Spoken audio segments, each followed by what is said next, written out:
All right, traders, a very warm welcome. A quick market update. It's 11 o'clock and 10 minutes. My update is that I want to go long on ITC. Disclaimer is there first, guys. Any trades that you take is as per your own analysis. We are giving you educational ideas. Do consult your advisors before you take these trades.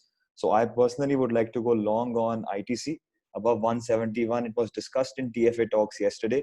Or 15-minute closing above 171 can give you a very good long opportunity on ITC. And another trade I'm looking at is Kotak Mahindra Bank. This is also looking very good to me. Any 15-minute closing above 1600 can give you a very good long opportunity on Kotak Mahindra Bank. It is trading at a good premium, so you can also consider Kotak Mahindra Bank. These are two trades I want to give.